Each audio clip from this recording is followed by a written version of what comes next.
Hi everybody, thanks for tuning in. Let me tell you about a trip I took to Budapest a couple of years ago with my wife Eleanor. So we'd been going through Eastern Europe, starting in Prague, and then came by train overnight, arriving in Budapest, which is actually two cities, Buda and Pest, separated by the Danube. Coming in early morning, we got a taxi over to a fabulous hotel, the Hotel Gelert. Picked up at the train station and a short drive over the Liberty Bridge, which is a dull green monstrosity dating back to the times when Hungary was occupied by the Russians under the Soviet Union. Has a big crest of Hungary on the upright crossbar on the steel bridge. Arriving at the Hotel Gelert, boy were we in for a treat. It's at the base of Gelert Hill, named for an ancient martyred bishop in the area. And this hotel was built in 1918 in Art Nouveau style, later Art Deco style added to it. Remember, this would be at the end of the First World War, and the Austro-Hungarian Empire had been broken up subsequent to that war. So quite a big deal to have a tourist attraction built at that time. We checked in, were able to get a choice of rooms, got one with a balcony, which came in handy. Most rooms have a balcony, but you want to, if possible, get the concierge to take you the room in advance so that you can pick the one with a good view.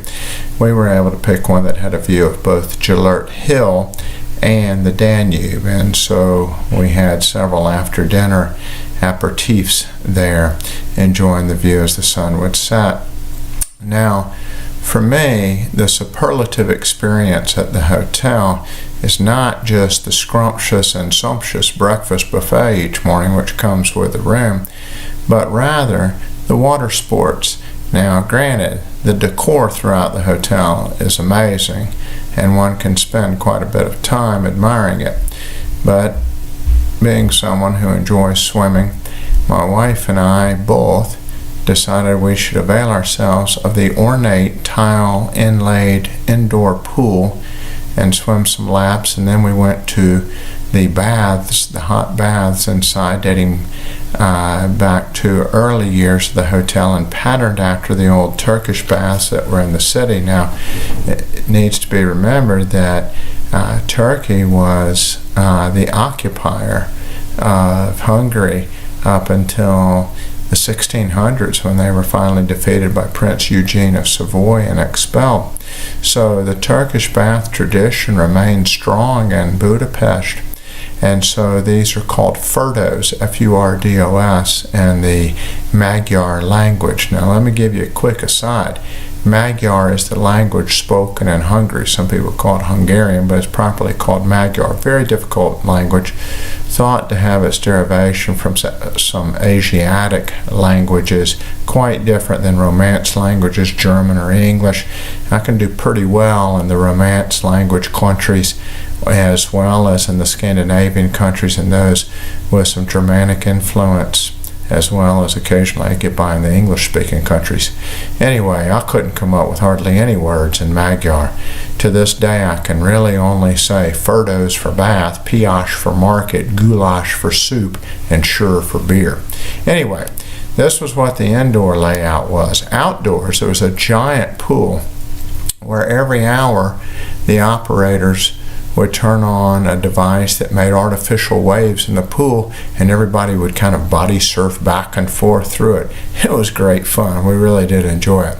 Well, after that excellent experience, my wife and I decided to go explore a little bit and went over to the Gelert Hill and looked at the cave church, and then hiked up a bit to the Liberation Monument dating back to World War II. This is kind of an interesting, ironic monument. So in World War II, the Hungarians were actually allied with the Germans, Nazi Germany, and the Russians, Red Army, came and basically liberated, or if you will, conquered Hungary. Now, the reason I say conquered is because in 1956 the Hungarians desired to be independent of the Soviet Union, i.e. the Russians, and they were put down forcibly in their rebellion. So they did not actually attain independence from the Russians until about 1990. So this monument was originally constructed with several Red Army Russian soldiers around the base and a young lady waving a palm in the center. Well, after 1990, the Russian soldiers were done away with in the newfound Hungarian independence. Well, from Jalert Hotel, one has easy access up to the old town of Buda Hill, also called Castle Hill, where there's a lot of sights. Here's how you do it. So right there at the hotel, you can get on one of the trams. It's number 19, which stops nearby the hotel, and ride that tram down to the Széchenyi Bridge, get off, cross the street, and then get on the Szikla. The Szikla is a funicular railway which will take you up to the top of Buda Hill or Castle Hill. Now, Americans living in the southeastern United States will be familiar, I should think, with the incline railway in Chattanooga, Tennessee, which takes one up to the top of Lookout Mountain. The Szikla is a funicular railway, quite similar, and as you're riding up, you get fantastic views over the Danube and out to the Parliament building. I've ridden other funicular railways in Europe at the Linton-Lynmouth water-powered railway in England. Also, there's a funicular railway which I covered in my presentation on Istanbul a few weeks back. So, when you reach the top of Buda Hill, you're treated to a lot of great tourist attractions. The National Gallery, Matthias Church, which has some beautiful frescoes and inlaid tile work. Also the Royal Palace, the monument to the victims of the plague in the 1600s, monument to Saint Stephen, patron saint of the country. His name is actually pronounced in the local language Istvan. There's a turreted bastion, the Fisherman's Bastion, which is commonly photographed and seen in lots of the tour shows or pictures and tour books about Hungary. It offers the same great views that I mentioned earlier from the funicular railway. You're just stationary and you look out over the Danube and look out over the town of Pest, see the Parliament, etc. So for me, a particularly memorable moment up on Buda Hill was going to the National Gallery, which displays works by two of the notable Hungarian artists. Laszlo Paul is the easier name to pronounce. The other gentleman, I got to look at my notes, Mihaly Muknesi. Now, he had a masterpiece called Dusty Road, and that is featured at this museum. Now, he and Laszlo Paul used a lot of landscapes for their subjects, but also a common recurring subject are the gypsies. Lots of gypsies in Hungary, very interesting heritage, and they were very active musicians. In fact, many of the gypsies played at the Royal Palace and were noted composers and musicians. And so also they were very active in animal husbandry. So lots of the scenes will feature gypsy musicians, but also those in the active field of herding livestock, etc. Well, coming down from Buda Hill, we had a delicious venison dinner, very inexpensive. That's one great thing about Hungary. It is very affordable for those traveling on a budget. Delicious food there as well. Obviously famous for goulash. You'll find that paprika is liberally used in almost all dishes, and yes, indeed, we did try some goulash on another night, which was quite good. Well, the next day we set out from the hotel to go to this flea market that I'd read about that apparently is world famous. It's called the Eszéri Market, and Piasz is the name for market in Hungarian. Now, it's a little bit of a challenge to get to because we use public transportation. So if you're not on a budget like I was at the time, I'm going to recommend that you probably Uber or Lyft or something similar.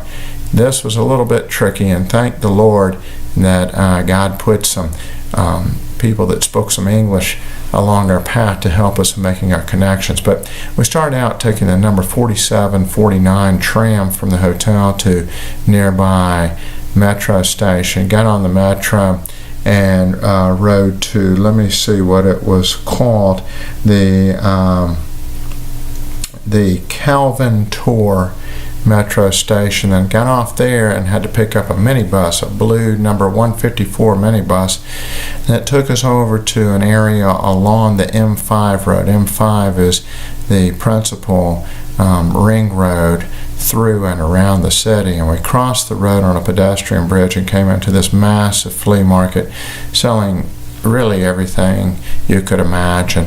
Old icons, old military badges from the communist era.